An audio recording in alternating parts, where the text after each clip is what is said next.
Glória a Deus. 1 João, capítulo 2, versículo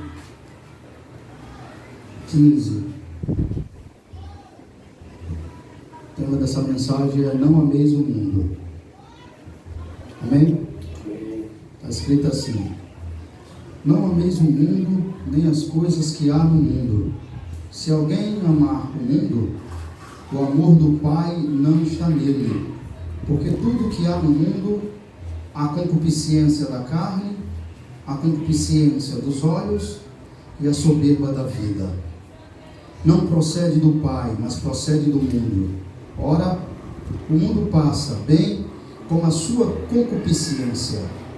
Aquele, porém, que faz a vontade de Deus, permanece eternamente. Senhor, obrigado por essa palavra. Mais uma vez, viemos a Ti, cônscios da Tua misericórdia, dependentes da Tua revelação. Traz ela para os nossos corações. Receba toda a glória para Si e nos faça mais parecido com o Seu amado Filho, em nome de Jesus. Amém. Pode sentar, Deus. Louvado seja Deus. Irmãos, essa carta que nós estamos lendo aqui, de João, quem escreveu foi João, o apóstolo amado. Todos nós conhecemos um pouco, né? Aquele que Jesus amava mais, aquele que reclinava a cabeça sobre o seu peito, aquele que era mais amado por Jesus. João do Apocalipse, aquele que não viu a morte até que Jesus o permitisse que viesse a ele. Todos morreram, foram mortos, assassinados, e ele morreu de morte natural, velhice. Ele escreveu um texto muito importante para nós. Eu acredito que Jesus o inspirou, porque a Bíblia diz que toda a Escritura é inspirada por Deus. Então, não é revelação particularmente humana, como diz a Escritura. Não foi um homem que decidiu escrever. Não foi, de repente, João estava sentado na ilha de Patmos e veio na cabeça dele assim: vou escrever, não ameis o mundo nem as coisas que no mundo há. Impossível. Foi o Espírito Santo que foi até ele e inspirou da parte de Deus ele a escrever o que acabamos de ler. Esse livro foi escrito entre 85 e 95. Aqui nessa carta, o amado João, ele acabará de se submeter aos crentes dos três testes de identificar o verdadeiro cristão: o teste moral, a obediência, e o teste social, ao amor. Eles poderiam ficar diante disso desanimados, os crentes lá, até em dúvida se eram de fato cristãos ou mesmo se estavam salvos. Mas escute bem, quando João escreveu esse livro aqui, o pano de fundo da época, geográfico, estava havendo umas situações meio adversas. Tinha alguns homens lá tentando perverter a doutrina de Jesus Cristo. E o nome desse grupo é os gnósticos. É um grupo que eu posso dizer, um dos grupos mais hereges da época de João, um dos piores, né? Uns que trazia mais ensinos satânicos. Por exemplo, um dos ensinos dos gnósticos era dizer que a matéria do homem é ruim. E como a matéria do homem é ruim, o corpo, ele pode fazer com o corpo o que ele quiser. Eles ensinavam isso. Por que eles ensinavam isso? Eles não criam no Jesus homem. Por que eles não criam que Jesus se fez carne? Porque se a matéria é ruim, Deus sendo santo não pode habitar numa matéria que é má. Então eles tinham isso em mente, que Jesus não foi carne, só espírito. E esses mesmos homens estão aqui na época de João tentando perverter o ensino que Deus tinha dado a João para discipular os filhinhos dele na fé. Como ele diz, filhinhos. João chamava aqui, filhinhos, eu vos escrevo porque vossos pecados são perdoados. Então João, como pastor de Cristo, não podia ficar parado diante disso. Então, os falsos mestres gnósticos, encastelados em sua presunção e soberba, acusava nessa época aqui os cristãos de não terem ainda alcançado as alturas excelsas do conhecimento de Deus. Os gnósticos, que já tinham ensinado que a matéria é má, que Jesus não veio em carne, estava lá pervertendo, trazendo confusão, colocando dúvida na mente dos cristãos aqui dessa época, que eles ainda não tinham alcançado o conhecimento excelso, o conhecimento de Deus pleno, o conhecimento da salvação. Isso é uma mentira, não é? Por que eles faziam isso? Porque eles se julgavam espirituais. Eles se achavam os verdadeiros espirituais. De um conhecimento, eles não só se achavam espirituais, mas se achavam dotados de um conhecimento superior e esotérico.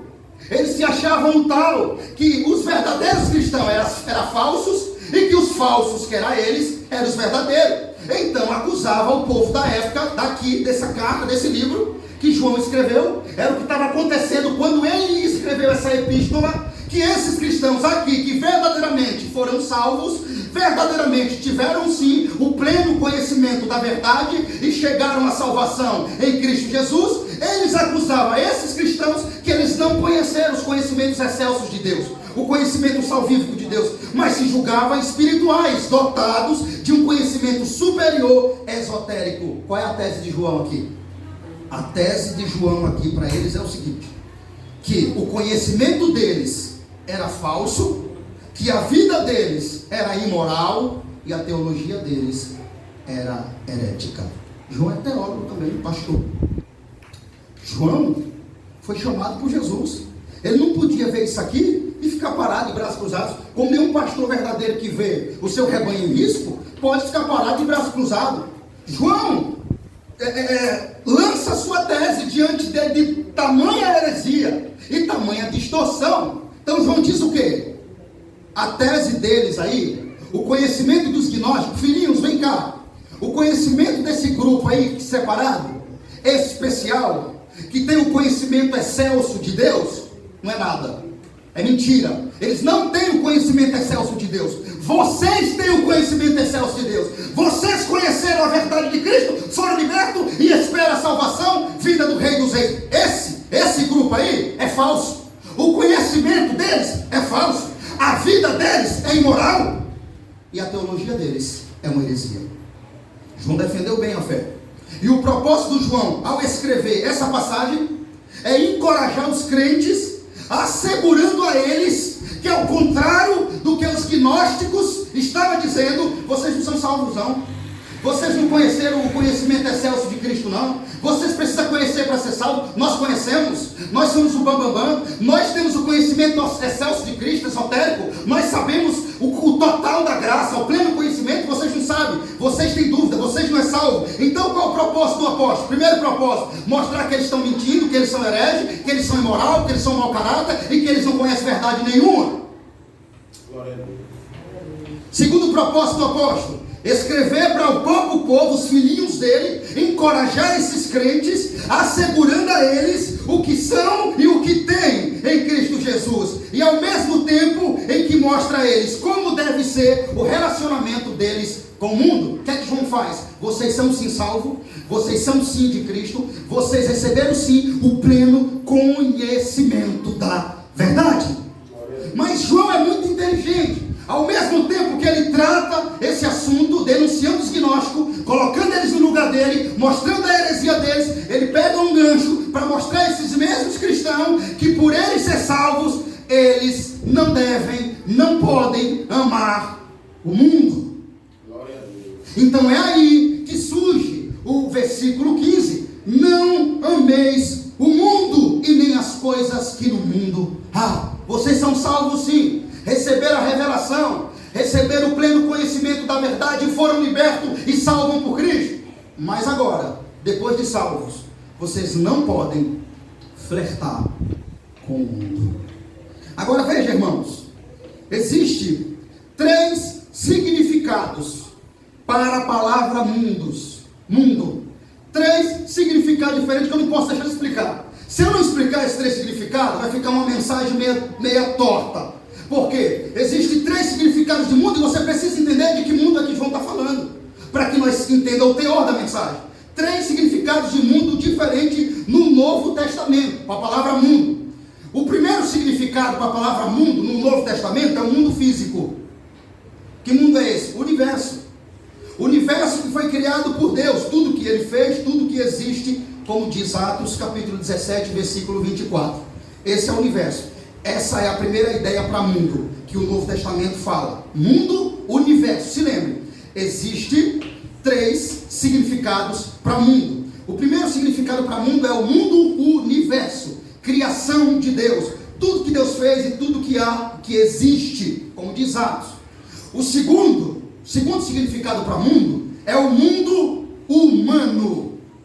Primeiro, universo. Segundo, o mundo humano, a humanidade, como está escrito em João 3,16. Porque Deus amou o mundo de tal maneira, aqui é o mundo humano. O mundo aqui já não é o universo. Primeira ideia de mundo, universo. Atos capítulo 17, versículo 24. Segunda ideia de mundo, o mundo humano, humanidade. João 3,16. Deus amou o mundo, pessoas do mundo, humanidade, de tal maneira que deu a vida do seu único filho unigênito, para que todos aqueles que nele creem não morram, mas tenham a vida eterna. E a terceira ideia de mundo é o mundo, sistema inimigo de Deus. Entendeu? 3 significados para mundo, você precisa entender isso. O primeiro, mundo universo. Segundo, mundo humanidade, pessoas. Terceiro, mundo, sistema inimigo de Deus, que é esse aqui que nós estamos lendo. Não ameis o mundo nem as coisas que no mundo há. E é desse mundo a terceira característica de mundo que o capítulo 15 está falando. É desse terceiro aqui, tipo de mundo, que João está falando, que devemos amar o mundo. Escute bem. Você já entendeu que existem 3 sinônimos de mundo. Por que eu tive que explicar isso? Porque se eu pregasse e explicar isso, não ameis o mundo, está no termo geral. Eu podia entender que não é para amar as pessoas que estão no mundo. Só que eu contrario a Bíblia com isso. Porque a Bíblia diz: ame o teu próximo como a ti mesmo. Então por isso que nós precisamos entender as 3 características do mundo. Porque se eu só falar de mundo no termo geral, eu posso dizer a você que é para você odiar a natureza. Eu posso dizer a você que é para você odiar o seu próximo. E não é isso que a Bíblia está falando. A Bíblia está falando de um mundo, sistema, inimigo de Deus. Veja bem, João diz que nós devemos amar o mundo como sinônimo de natureza. Escute bem.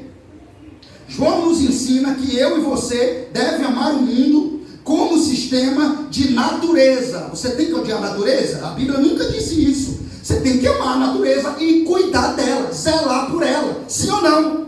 Sim. Então você tem que amar o mundo no sinônimo de natureza. E o que mais? E o mundo como sinônimo de pessoas. Você precisa amar o mundo como sinônimo de natureza e precisa amar o mundo como sinônimo de pessoas. Sim ou não? Amém? Amém. Agora, João disse que você não pode amar o mundo como sinônimo de sistema. Esse não podemos amar. Glória a Deus, é verdade. O cristão não deve amar a Deus, a seu irmão, mas não. O cristão deve amar a Deus e a seu irmão e a natureza, mas não deve amar o mundo. Veja, irmãos, algo que não podemos esquecer. Quando a Bíblia fala do cosmos, que é mundo, a palavra grega aqui, para esse texto aqui, é cosmos. Cosmos dá a ideia da criação de Deus, do mundo. Quando a Bíblia fala de cosmos, desse mundo, a Bíblia está falando de uma sociedade pagã. De uma sociedade pagã com os seus falsos mestres. Veja, quando você lê aqui João 2, 2,15, não ameis o mundo, é o mundo, o sistema caído de Satanás, e a sociedade pagã. A sociedade pagã com seus falsos valores, com a sua falsa maneira de viver e os seus falsos deuses. E o mundo é o sistema de Satanás que se opõe à obra de Cristo na terra.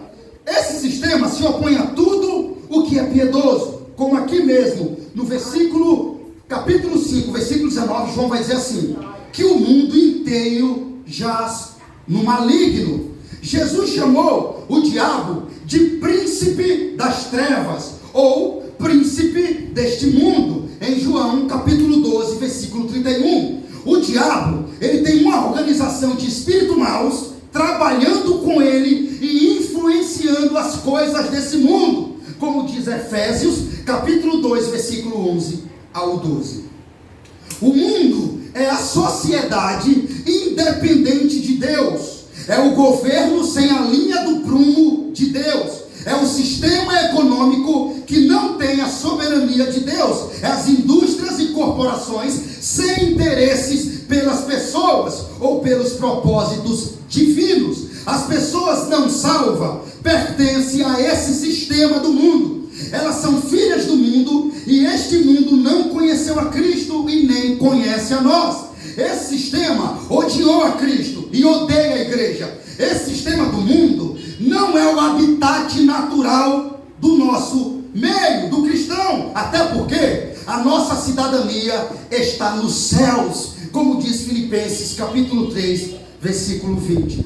Veja bem, irmãos, estamos no mundo, mas não somos do mundo. Diz a palavra do Senhor em João capítulo 15, versículo 15. Ele diz assim: estamos no mundo, mas não somos do mundo. Estamos no mundo, mas o mundo não pode estar em nós.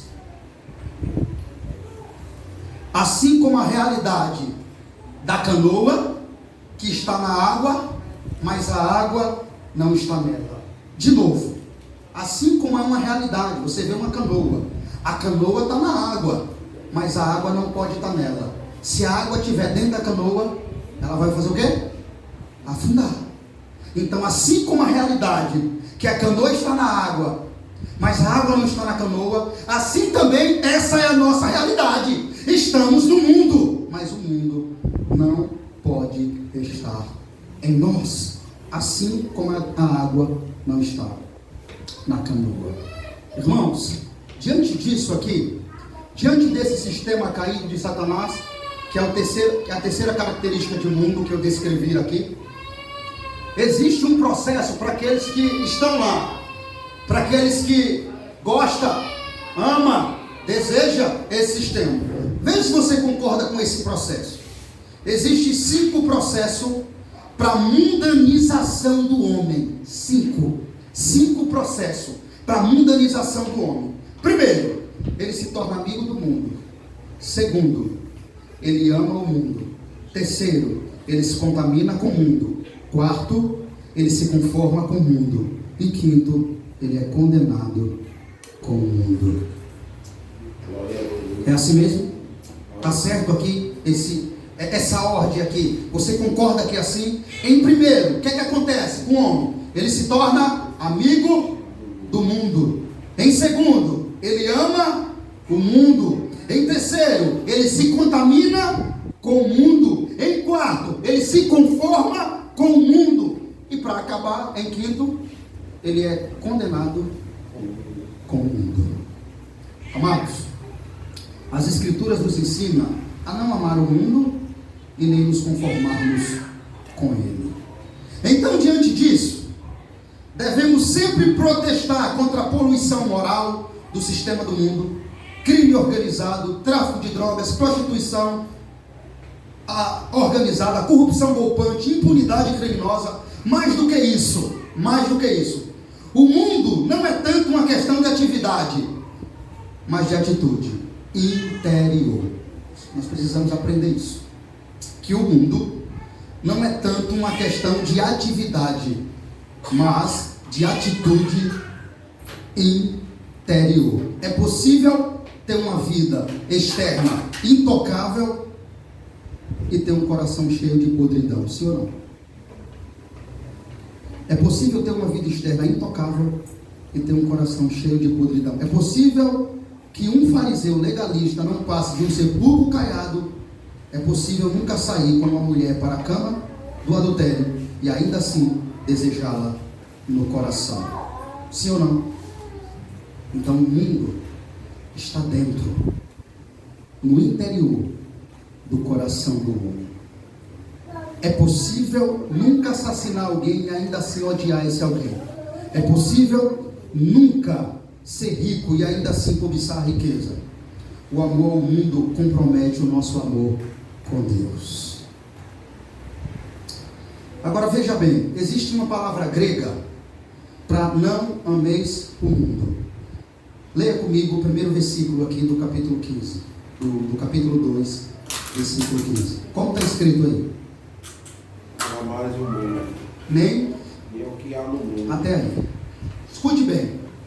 A palavra grega para não ameis o mundo é não acolheis o que está no mundo com alegria. E faz bem esse sentido da palavra. Por quê? Porque quando alguém se contamina com o mundo, é porque ele acolhe com alegria as coisas do mundo. Então o sinônimo aqui para a passagem é: não acolha, não receba, não se conforme com alegria com as coisas do mundo. Quando ele diz não ameis o mundo, no original grego, que a língua que foi escrita no Novo Testamento é: não receba com alegria as coisas do mundo, ou acolha com alegria as coisas pecaminosas desse mundo. E é o que muitas pessoas têm feito em redes sociais, através de um telefone, através de um WhatsApp, do Facebook, de um programa de televisão.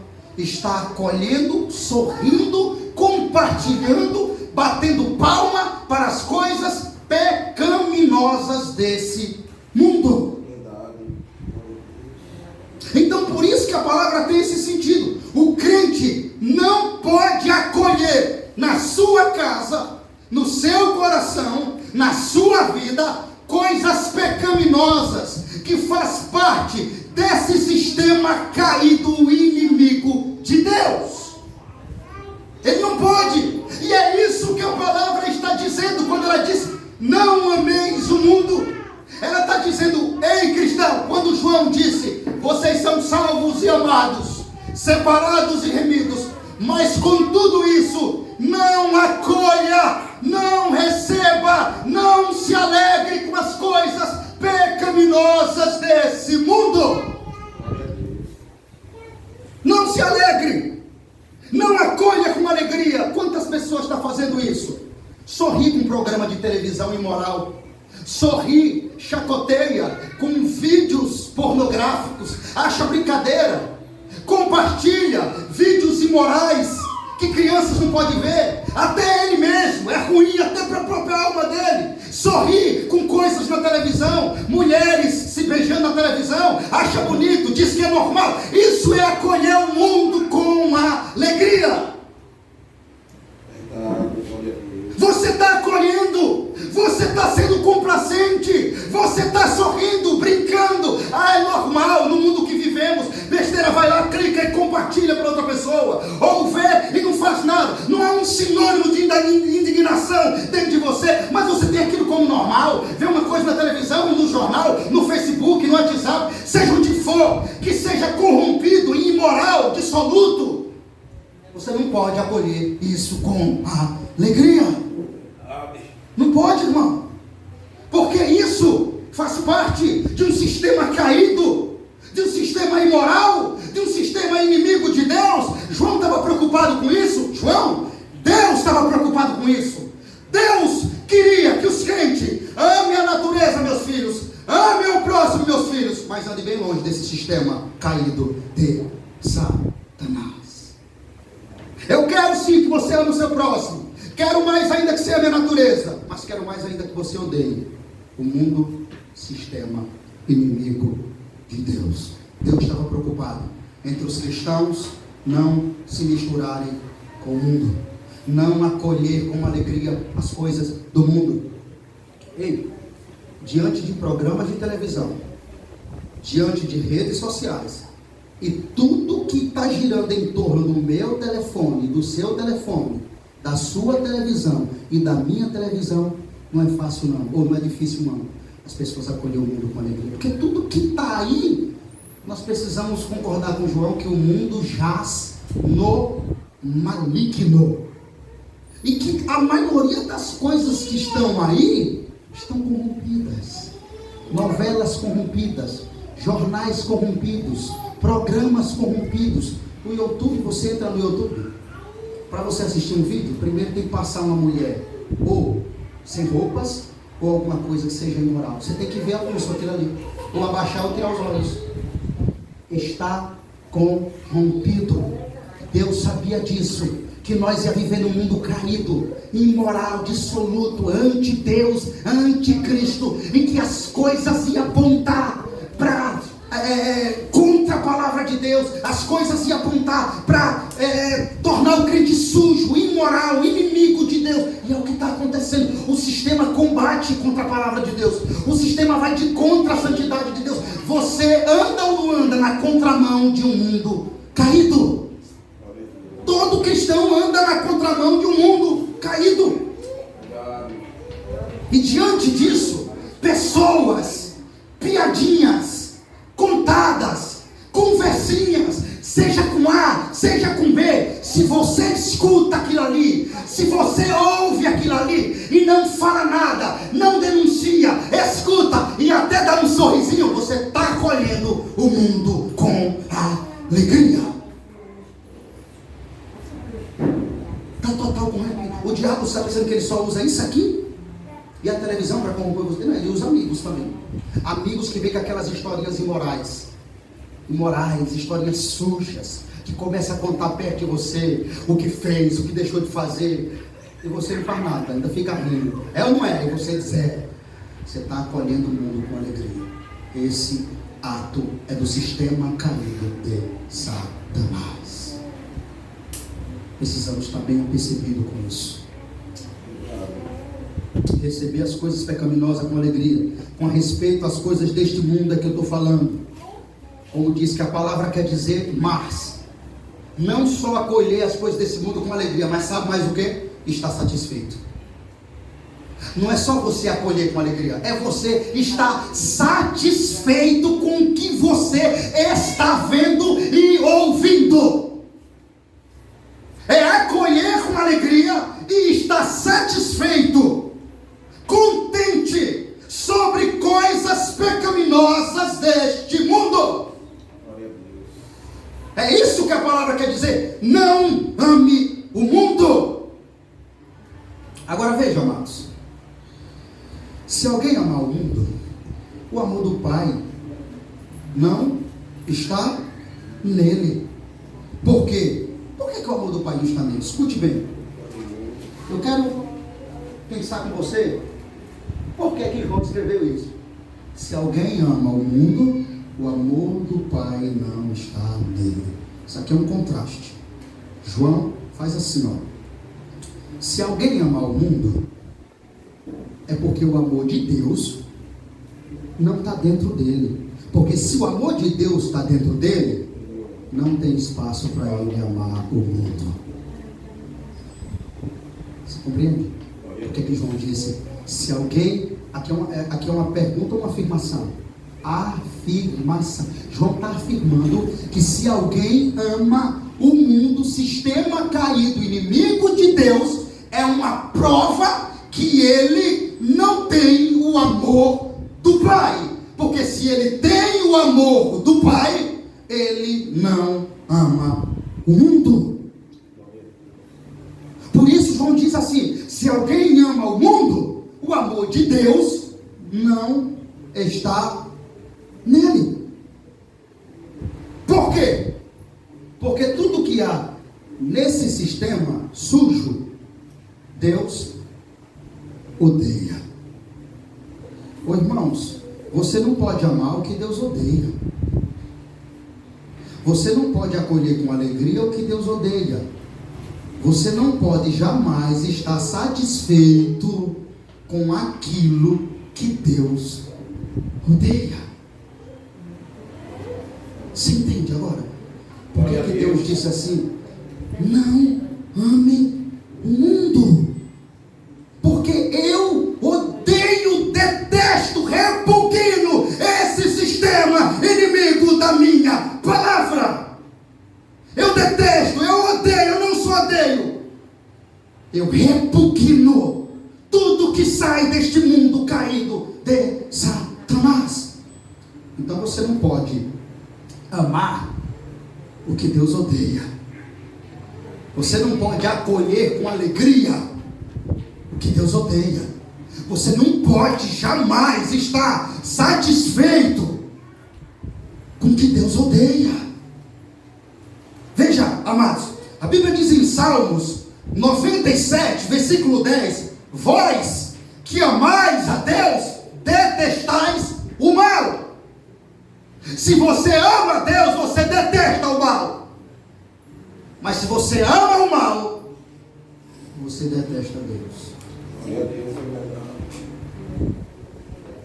Olha que palavra, irmãos. Quem escreveu foi Davi. Vós quem? Vocês que amam a Deus, detestem o mal.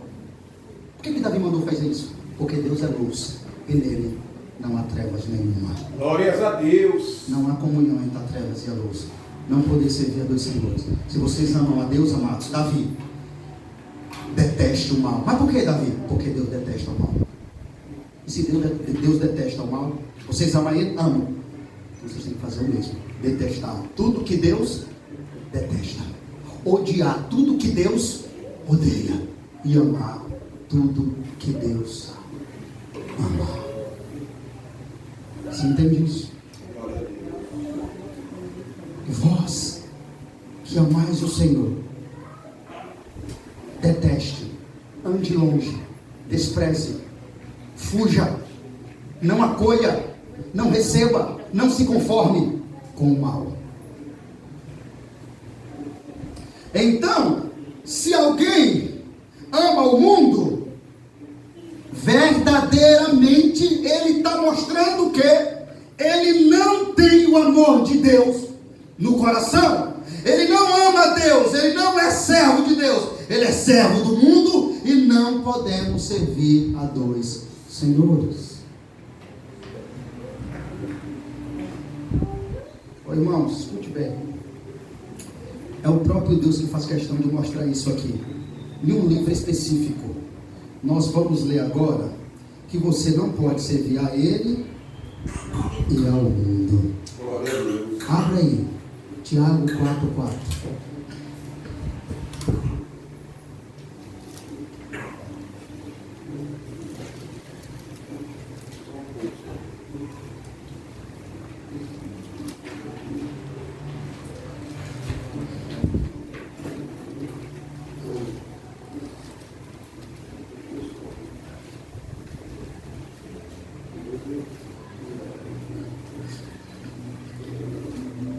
Tiago capítulo 4.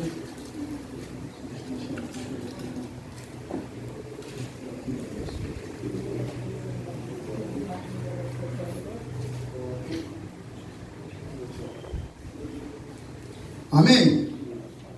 Escute bem, em algumas traduções talvez vai ter aí adúlteros, certo?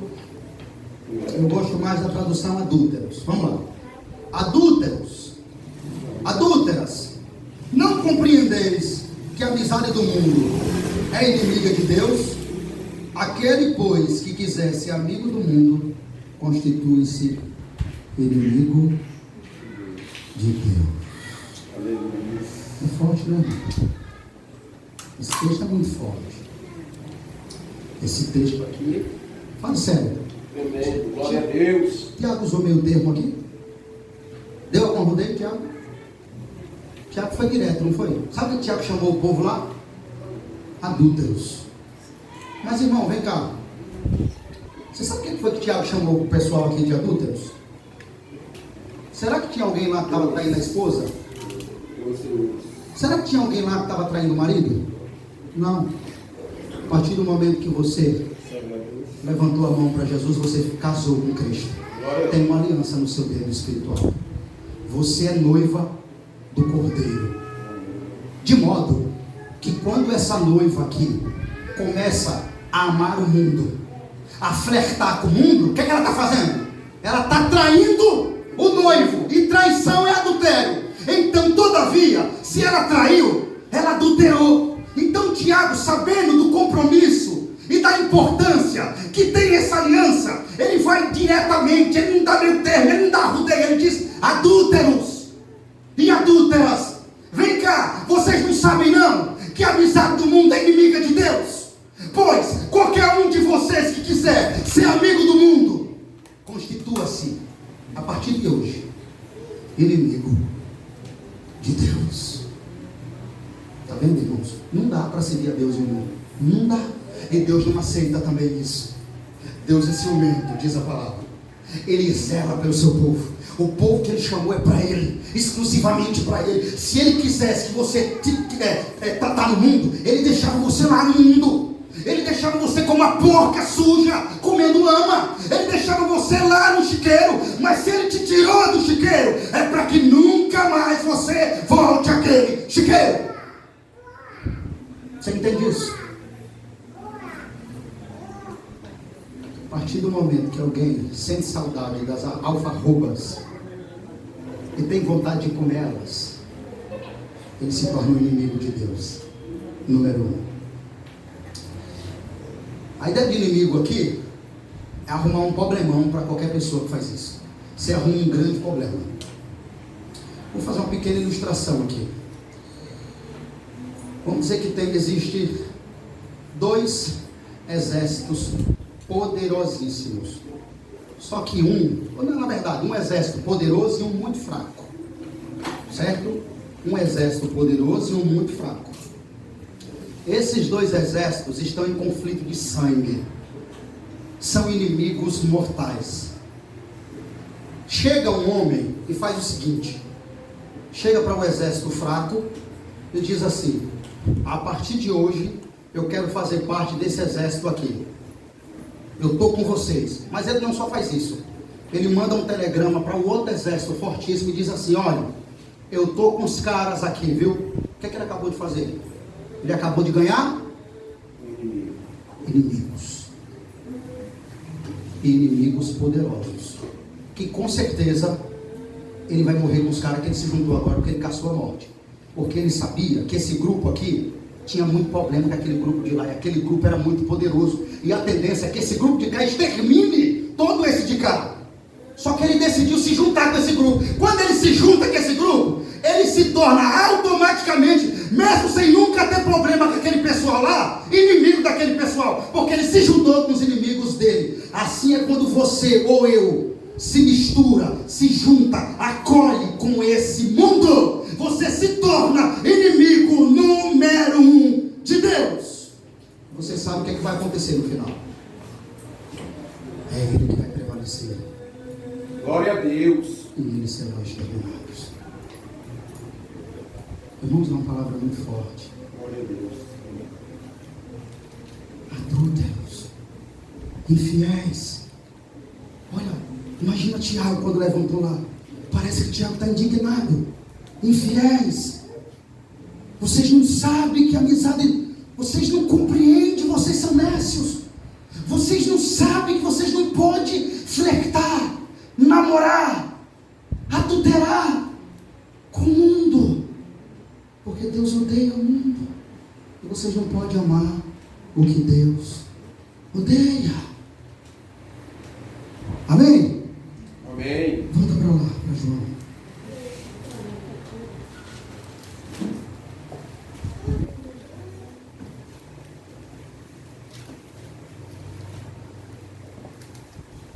Glória a Deus.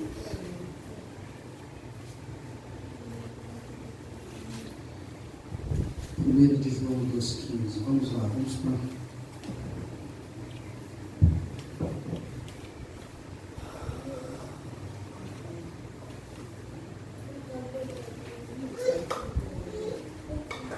Chegar aqui, que o ventilador aqui está.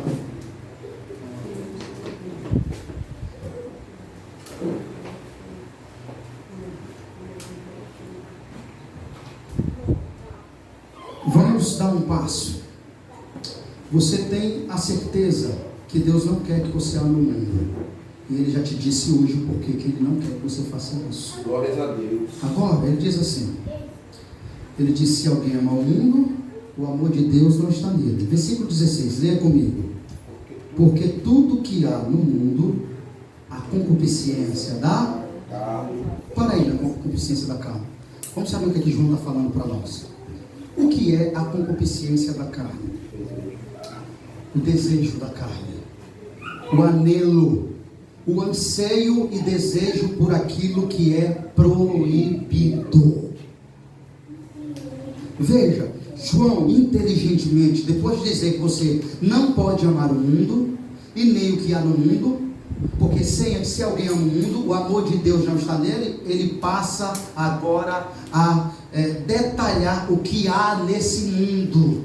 Ele passa a dizer para os filhinhos dele, como Deus está dizendo aqui para os filhinhos dele, o que há no mundo. O aviso que João deu para os filhinhos dele é o aviso que Deus está dando para os filhinhos dele aqui também. O cuidado de João para com os filhinhos dele é o cuidado que Deus está tendo para com cada um de nós aqui. Veja, irmãos, se o autor ou se o mensageiro é fiel ao texto, é como que Deus estivesse falando naquele lugar. Então é o próprio Deus que está dizendo. E se essa mensagem foi importante para a época de João, eu posso com certeza dizer que ela é muito mais importante para a nossa época. Glórias a Deus. Ou você tem dúvida que essa época aqui está mais corrompida do que a de João? Tem não, tem? Tenho certeza que não.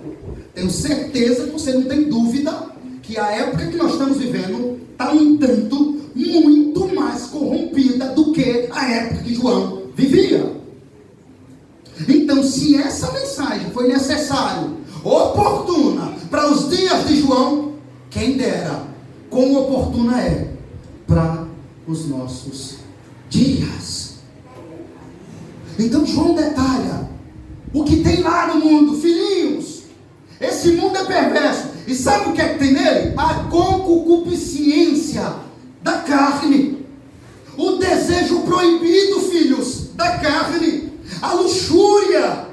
A carne aqui, nesse texto, concupiscência da carne aqui, fala daquelas tentações que nos atacam de dentro para fora. É preciso você entender isso. O que é a concupiscência da carne, pastor? Que João falou. Os desejos, anelos, anseios proibidos que nos atacam. Não é de fora para dentro, não. Não. Pelo menos esse primeiro tópico aqui, pelo menos esse primeiro detalhe de João aqui, não é o que vem de fora para dentro. É o que vem de dentro para fora. Os desejos da carne é aquelas tentações que estão aqui. Eu e você diariamente lutamos contra elas. Você pode sentir isso na sua carne, uma guerra. As tentações que nos atacam de dentro para fora são desejos sórdidos, ou apelo para se viver o prazer imediato. É aquele desejo que fica apelando dentro de você para que você viva o prazer imediato. Não é assim, irmãos? Não é assim nossa carne? O desejo, o prazer, a carne, o anelo fica pedindo para que nós desfrute daquilo que o nosso coração pede. O prazer imediato. Essa, amados, é a concupiscência da carne. É disso que João está falando aqui. É desse prazer imediato. E em Deus esses prazeres puramente físicos, carnais, e viver sobre o império dos sentidos. A concupiscência da carne, amado, simboliza a vida dominada pelos desejos. De novo, o que mais representa a concupiscência da carne? O que mais? A concupiscência da carne é representada também pela vida dominada pelos prazeres, pelos desejos, com pouco respeito por nós mesmos. Já prestou atenção? Escute bem. Eu não sei se você concorda, mas isso é um fato. Quando alguém se entrega a todos esses prazeres, ele passa a fazer, sabe o que? Desrespeitar a si mesmo, o seu corpo, e usar pessoas. Sim ou não? Ele usa pessoas como objeto e ao mesmo tempo ele destrói com si mesmo. Passa a não respeitar o templo do Espírito Santo de Deus. Glória a Deus. A carne aqui é a nossa natureza caída. A concupiscência da carne aqui é a nossa natureza caída. São os impulsos e os desejos que gritam para serem satisfeitos. Você tem essa peleja? Se alguém dizer aqui que não tem essa peleja aqui, pode subir já para o céu, porque você está no lugar errado.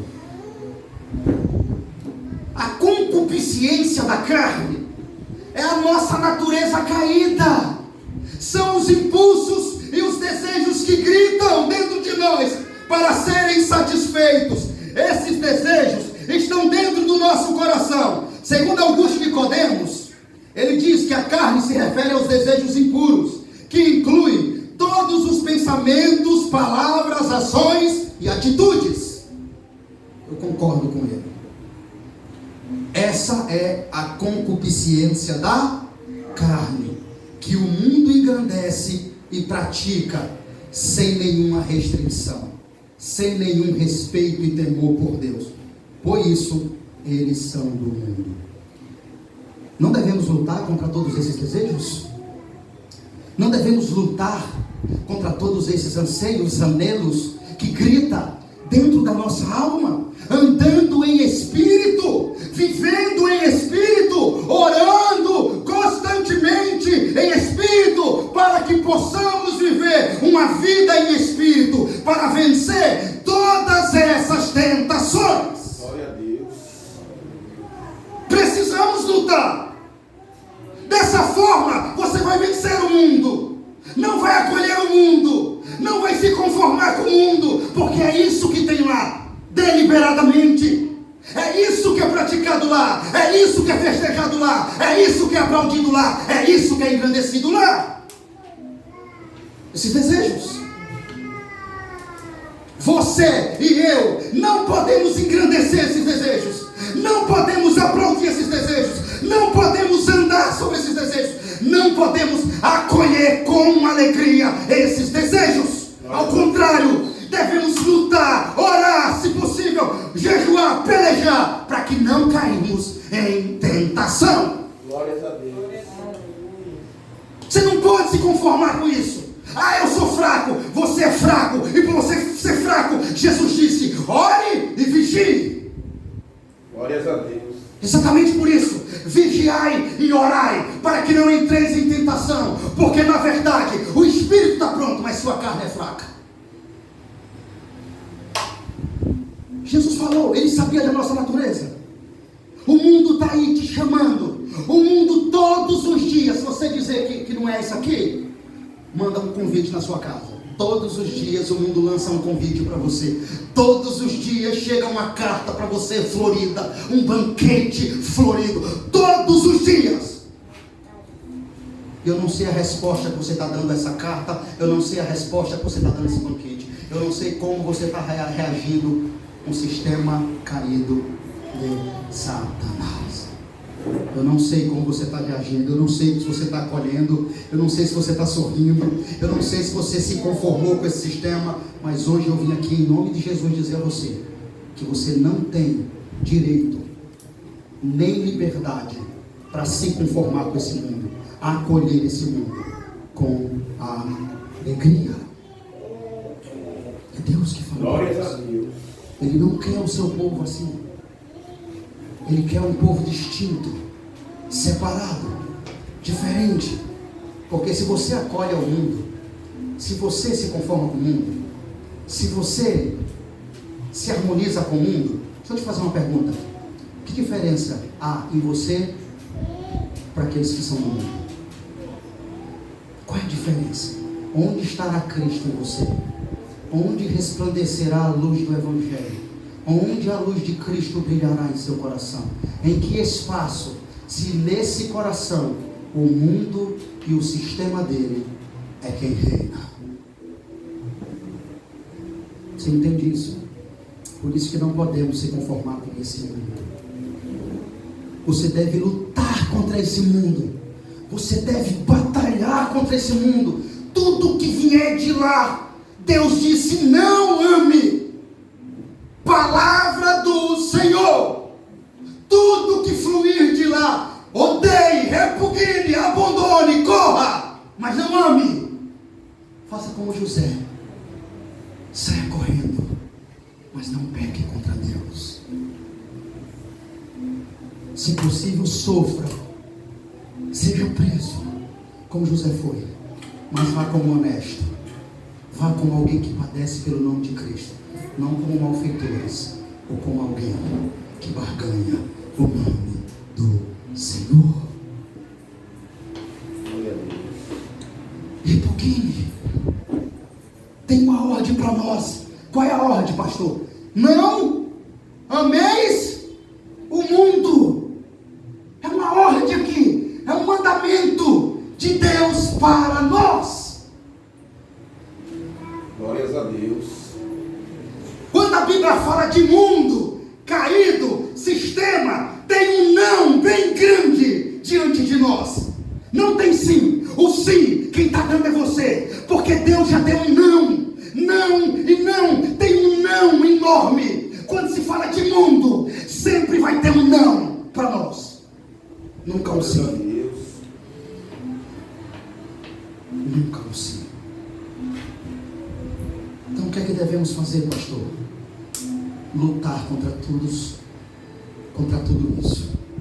Lutar contra os desejos desse mundo, andando em espírito, vivendo em espírito, orando constantemente, vigiando, para que possamos viver em espírito para vencer todas essas tentações e não cair na desgraça de nos deixar que o mundo entre dentro de nós. Ô pastor, qual foi o maior problema do povo de Israel? Que eles saíram do Egito e o Egito não saiu deles. Morreu gente no Egito, mas Deus enviou praga, mas veio peste. Era para acontecer isso? Não. Eles saíram na bênção, riquíssimo, maná do céu, codornizes, fogo de noite para não morrer de frio, coluna de nuvem de dia para não morrer de calor. A sandália dos pés não se gastava, maná do céu caía, mas ainda com tudo isso, eles não esqueceram o Egito não saiu deles. Então veio bezerro de ouro, veio idolatria, e também do céu veio ira de Deus e castigo divino. Glórias a Deus. Você entende isso? Então é um problema. A igreja não pode deixar que o mundo entre dela. Ela está no mundo. O povo de Israel devia sair do Egito, deixando o Egito. Eles saíram do Egito, levando o Egito dentro dele. E o Egito era terra de pecado, terra de idolatria. Assim é nós. Deus nos libertou do mundo, deixou-nos no mundo, mas não quer o mundo dentro de nós. Glórias a Deus. Não quer. Ele quer que você viva aqui, testemunhe aqui, brilhe aqui, seja sal, seja luz. Mas não deixe que a corrupção desse mundo tome o seu coração. Não deixe. Porque aí você vai entristecer o Pai de tal modo que você vai se tornar inimigo dele. Vamos para a concupiscência dos olhos.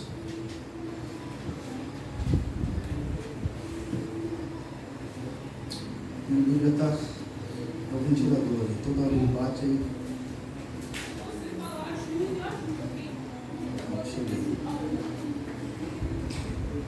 Concupiscência dos olhos. Pode ler comigo? Porque tudo que há no mundo é a concupiscência da carne e agora a concupiscência dos olhos. Escute bem.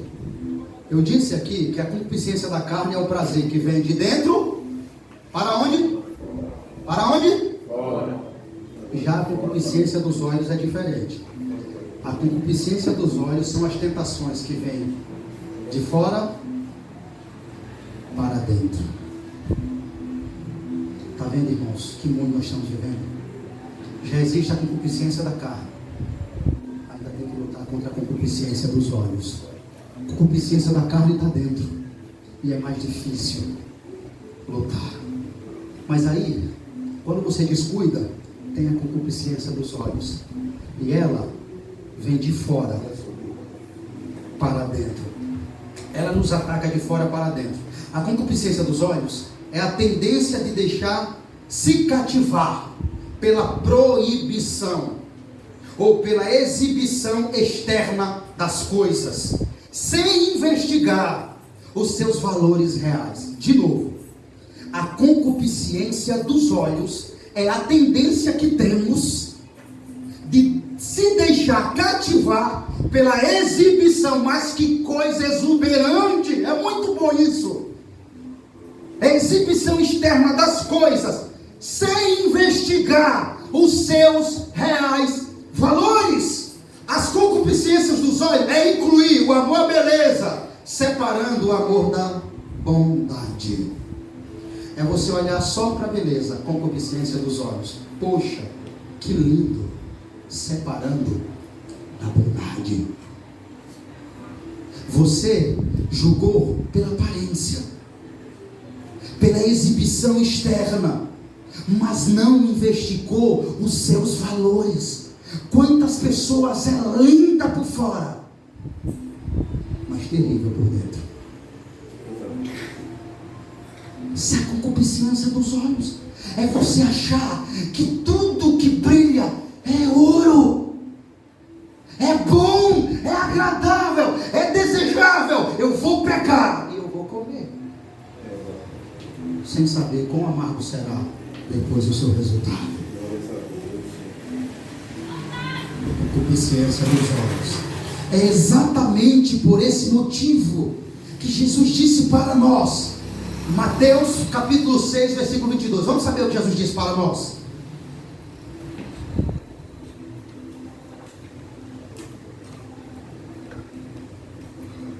Mateus 6, 22.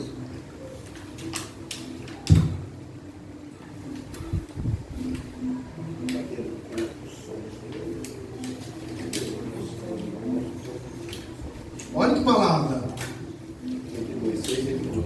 Olha lá. São os olhos a lâmpada do corpo. Se os teus olhos forem bons, todo o teu corpo será luminoso. Se, porém, os teus olhos forem maus, todo o teu corpo estará em trevas. É forte, não é? Mas, pastor, meus olhos forem bons, vai depender daquilo que você vê diariamente. Tudo que você vê diariamente resplandece na sua alma.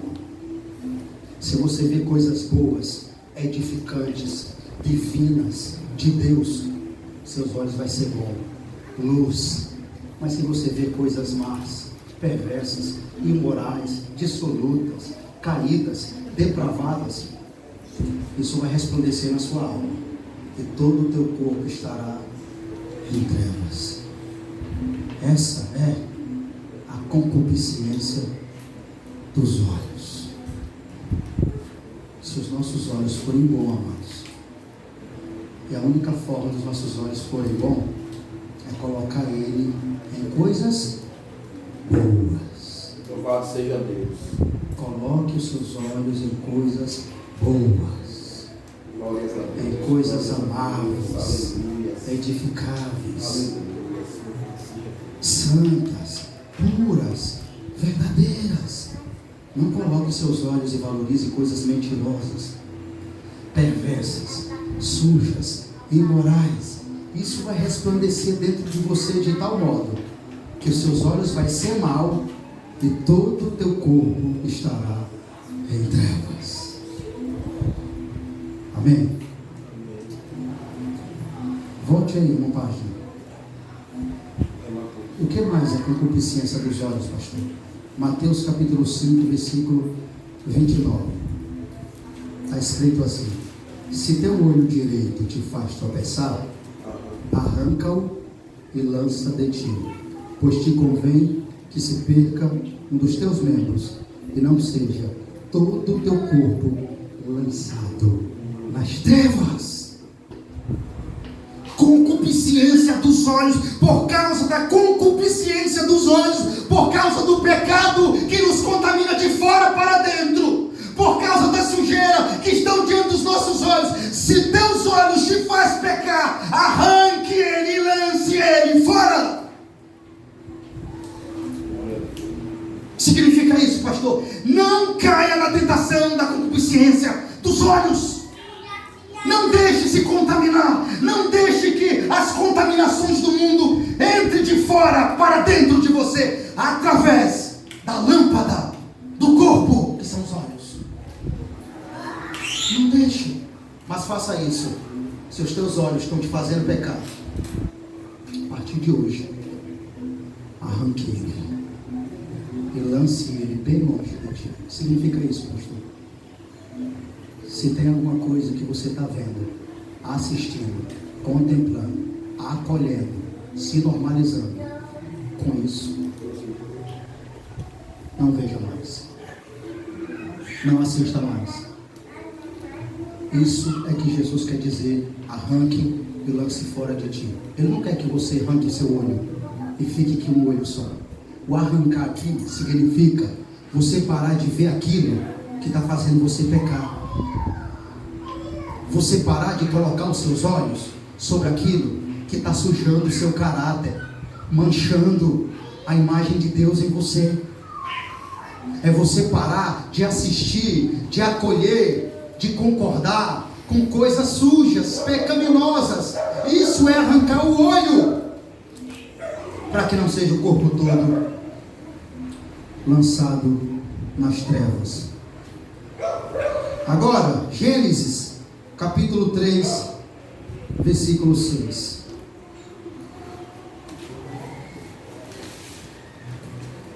Concupiscência dos olhos. Vamos ver mais um pouco da concupiscência dos olhos.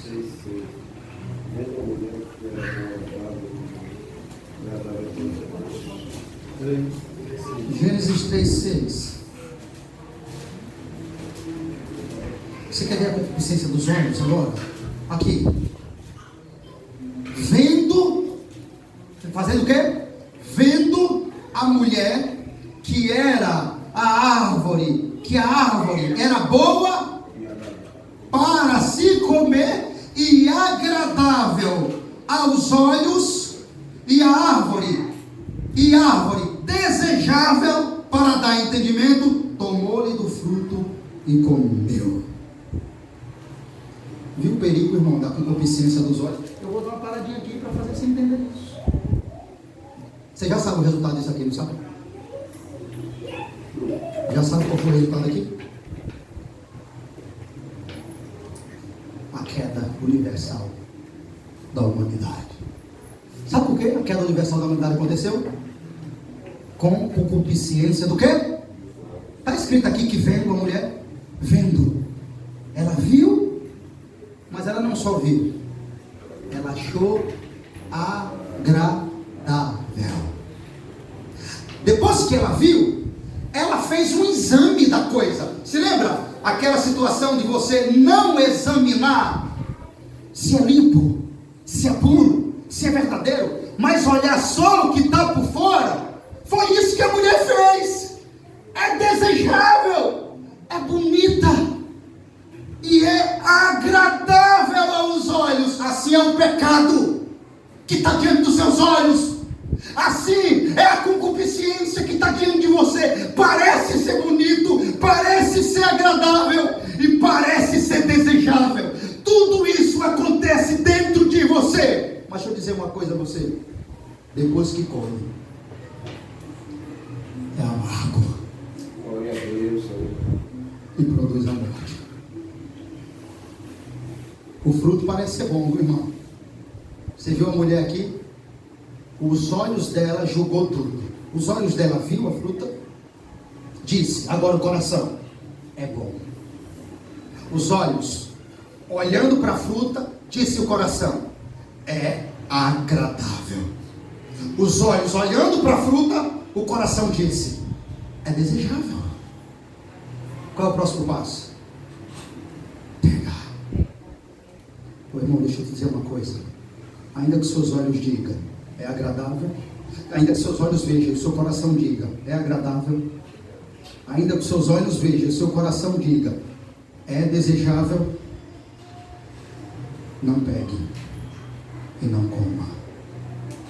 Porque no final, esse mesmo frutinho aí conduz à morte e à destruição de qualquer homem que dele desfruta e se deleita no seu prazer. Resultado: Adão comeu o fruto agradável e desejável. Não tinha dizendo, né? No fruto não coma, porque se comer vocês vão morrer. Deus tinha dito, mas o fruto veio para trazer esse teste a você. Como você já sabe que a boniteza é só por fora, não prove para ver o que está por dentro. Não pague para ver. Você não já sabe que é só bonito e desejável, mas dentro tem veneno mortal que mata, destrói, afasta de Deus. Adão, quando caiu, ele pecou, morreu e foi afastado de Deus. E é isso que o pecado faz. É bonito, é desejável, mas ele mata e afasta de Deus. Glória a Deus. Aleluia.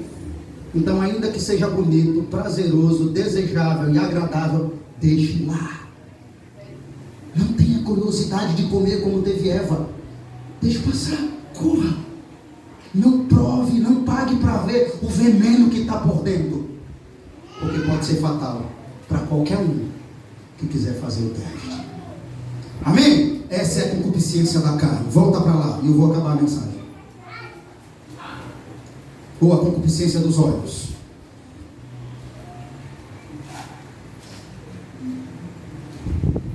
Glórias a Deus. Essa é a concupiscência dos olhos, amado. Porque tudo que há no mundo é a concupiscência da carne, a concupiscência dos olhos e a soberba da vida. A palavra, a soberba da vida, a palavra para soberba aqui, nesse texto aqui, vem de uma palavra grega que descreve a alazoneia. Quando João diz a soberba da vida, vem de um sentido de uma palavra grega que o significado é alazoneia, que significa jactância. Jactância da vida, soberba ou vanglória. Vanglória com as coisas externas deste mundo. Se vangloriar, se exaltar com coisas pecaminosas. Não é assim que o ímpio faz? Ele se vangloria, ele se exalta com coisas pecaminosas. Então é isso que significa alazoneia. Vangloriar-se com coisas sujas, caídas, pecaminosas, que Deus abomina. Isso é a soberba da vida.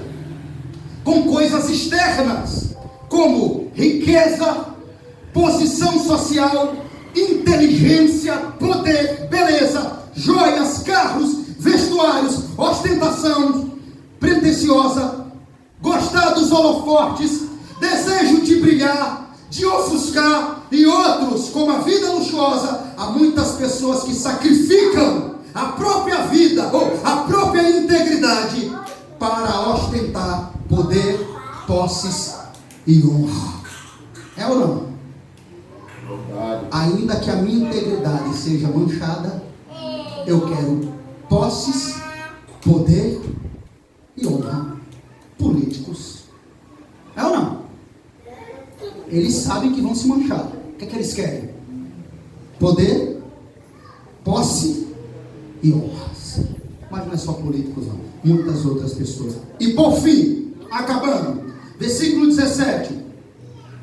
Ora, o mundo passa, bem como a sua concupiscência.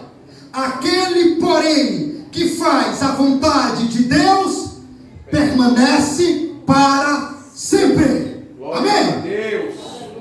Ô irmãos, João não podia acabar esse texto aqui melhor. Podia? Podia ter um fim melhor aqui nesse texto? Não. Impossível que João poderia acabar esse texto de uma forma mais tremenda, teologicamente falando, estupenda. Sabe por quê? Você vai entender comigo. Agora, primeiro lá em cima ele fez o contraste entre o homem que ama a Deus e não ama o mundo, e que ama o mundo e não ama a Deus. Agora no final ele faz o contraste que aquele que ama o mundo vai passar com o mundo.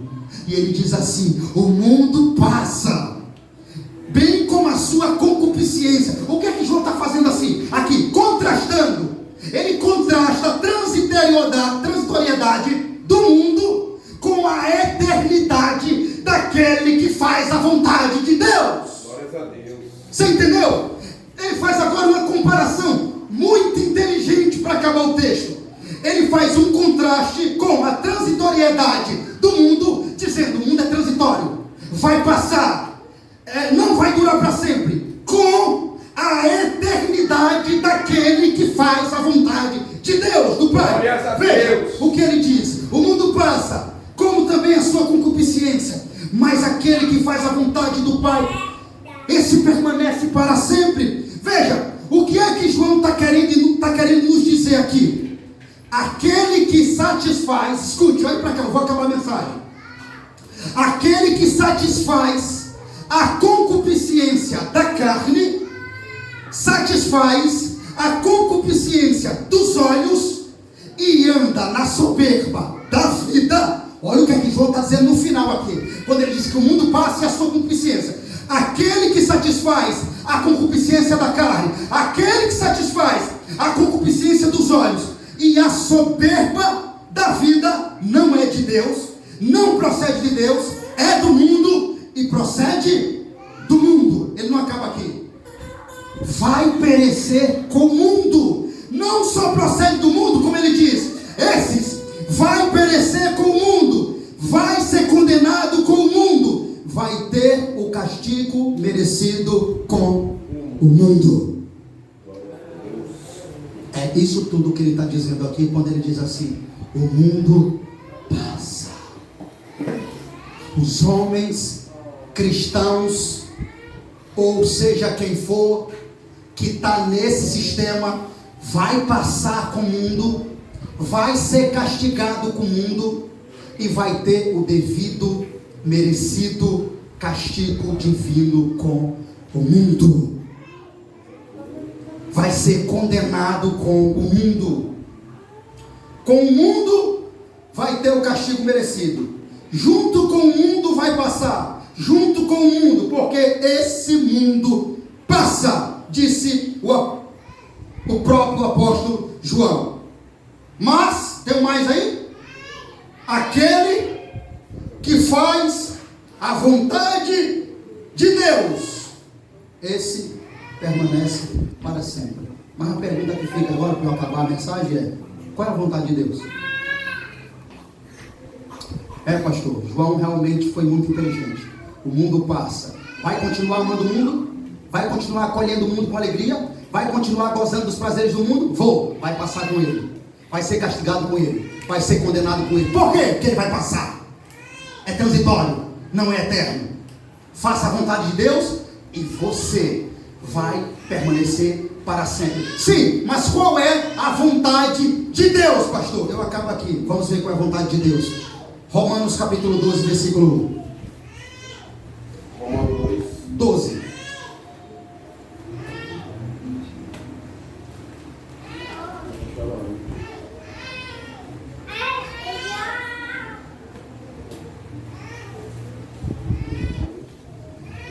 Eu acabo a mensagem aqui. Na vontade de Deus. Ô irmão, eu aprendi isso com um pregador, eu gostei muito. Que ele disse o seguinte assim para mim, antes de você ler, olha para cá. Ele disse assim, eu assisti uma mensagem, ele disse: amados irmãos, é um pregador reformado, eu gosto muito de escutar ele pregando. Ele disse assim: olha, se vocês esquecerem tudo que eu preguei e lembrar só dessa última parte aqui, é o suficiente. Receba para vocês isso aí. Se vocês chegarem a um ponto de esquecerem aqui essa noite tudo que eu preguei, tudo. 12, né? E lembrarem só desse texto, esse último aqui, que eu vou ler, é suficiente. Amém? Vamos ler? É esse texto aqui. Rogo-vos, pois, irmãos, pelas misericórdias de Deus, que apresentei o vosso corpo como sacrifício vivo, santo e agradável a Deus, que é o vosso culto racional. E não vos conformeis com este século, mas vos pela renovação da vossa mente, para que experimenteis qual seja a boa, agradável, a perfeita vontade de Deus. Qual é a vontade de Deus? A vontade de Deus é essa para você.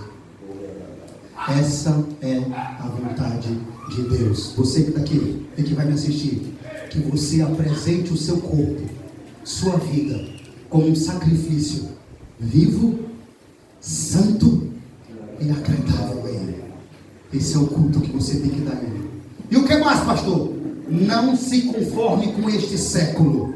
Para quê, pastor? Para que assim você possa experimentar qual seja a boa, perfeita, agradável vontade de Deus. Louvado seja Deus por essa palavra.